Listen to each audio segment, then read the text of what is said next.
Hello everyone, welcome to this video tutorial about Microsoft Office Access window.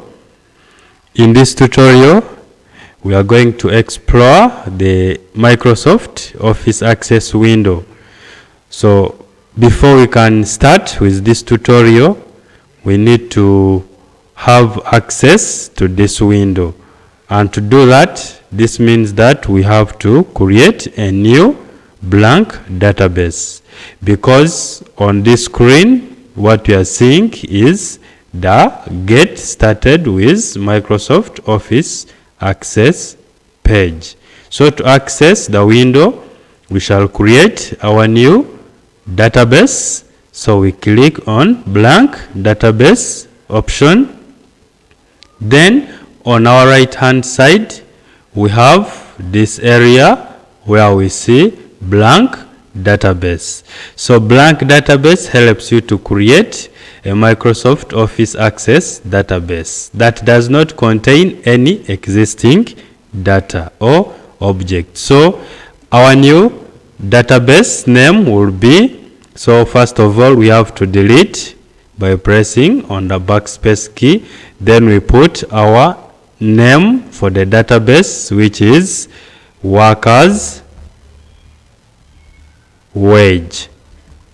So after creating or typing in the name, then we now have to go ahead and click on the create button.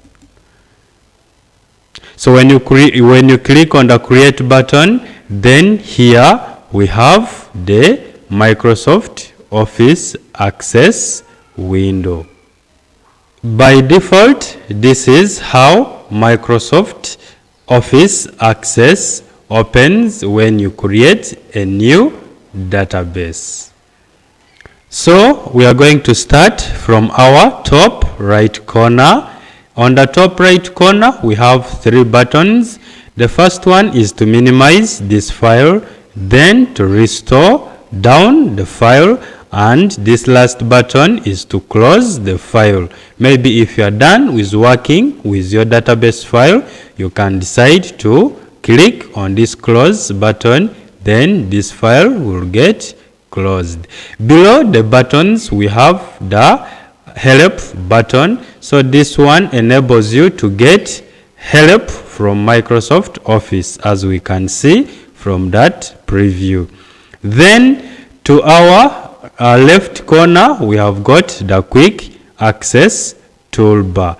So the quick access toolbar helps you to make the commands easier to use, because when you add commands to this quick access toolbar, then it means they can be accessible, making it easier to work with those commands. So if you want to customize, that is to add or remove some commands, then we shall use this arrow besides the quick access toolbar. So you can decide to remove the commands or to add the commands from this arrow with this menu displayed.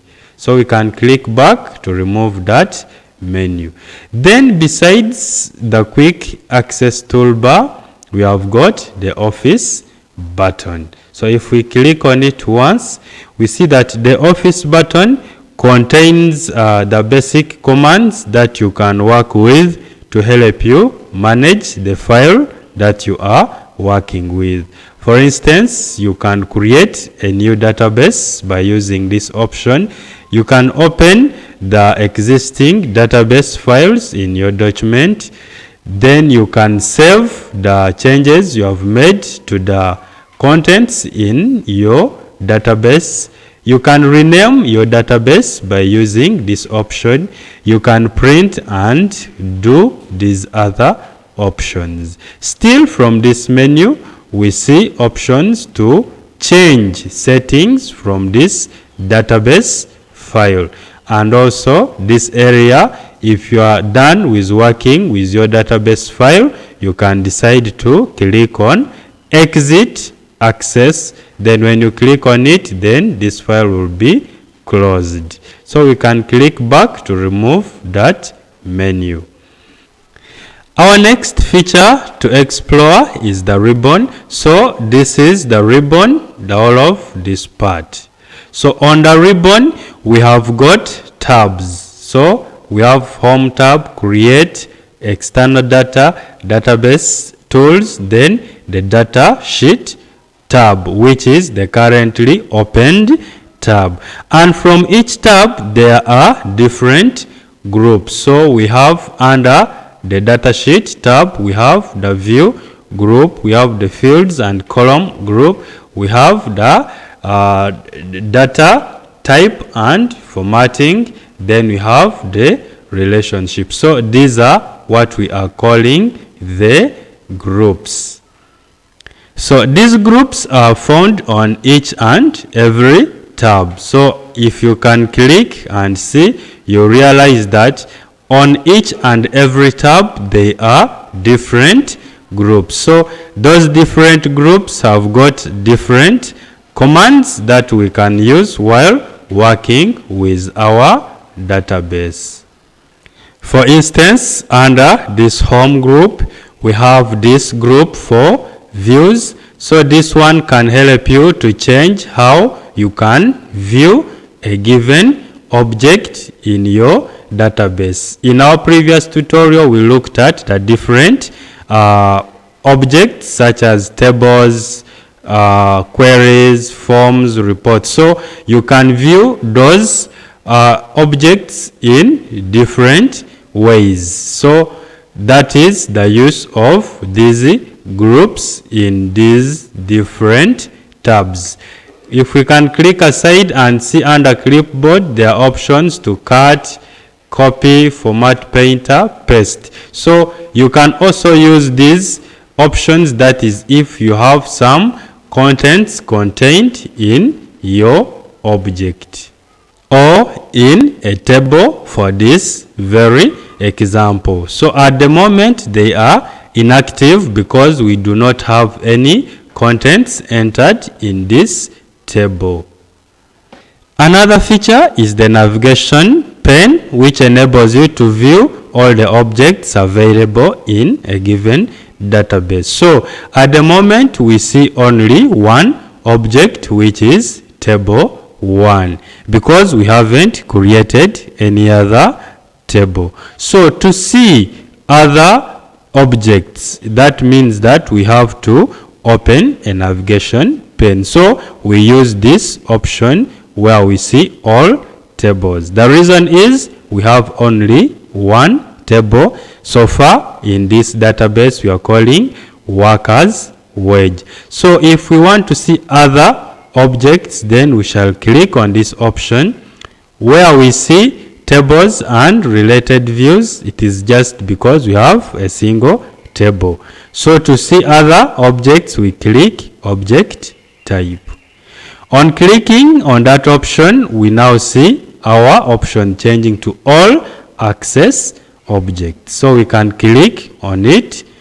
Now if we go below here we can now have access to all the objects in a given database. So that means that if some objects are not displayed on this navigation area, that means that you can always use this pen to help you have access and view all these other objects. So this is what we call the navigation pane. We can click aside to remove that option.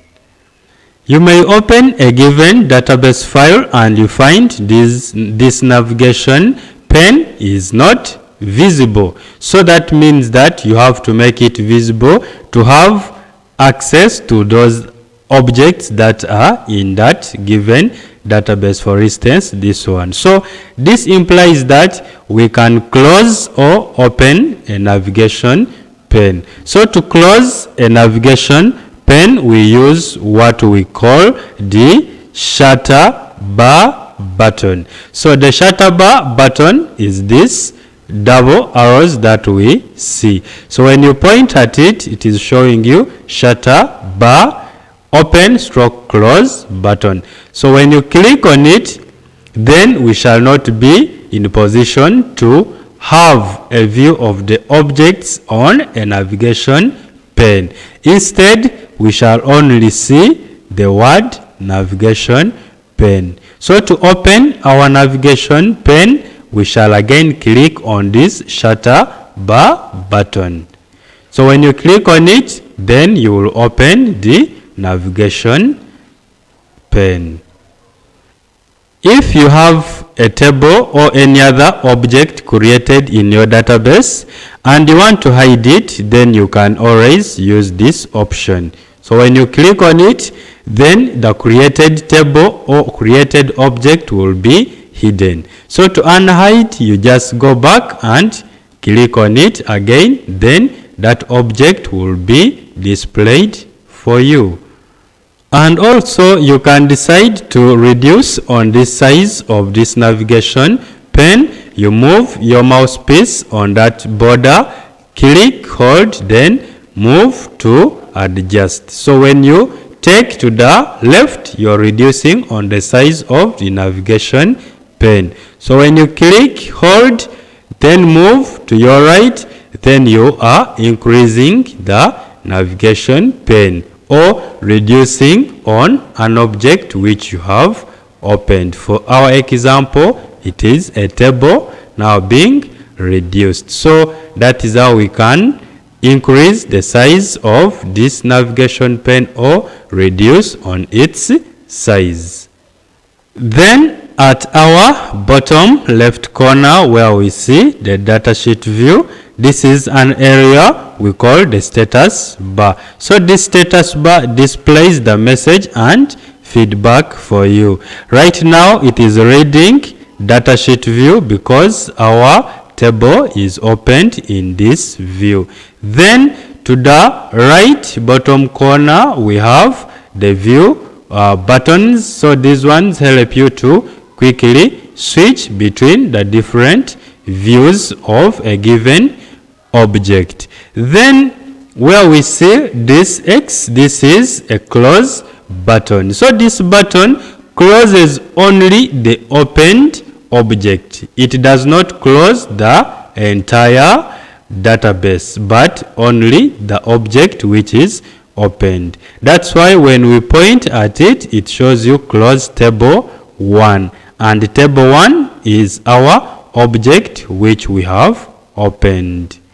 So this means that if you want to close any other object, you will always select that object, then you click on this close button to close that given object. Then this area where we see table 1, this area is known as the object tab. So when you want to work with any object, you click on that tab, then you will be able to view that very object. So these are the features that we have to get familiar with so that when we continue with our tutorials, we can easily work with them. Hope you found this video tutorial useful to you. That's it for now. See you in our next tutorial.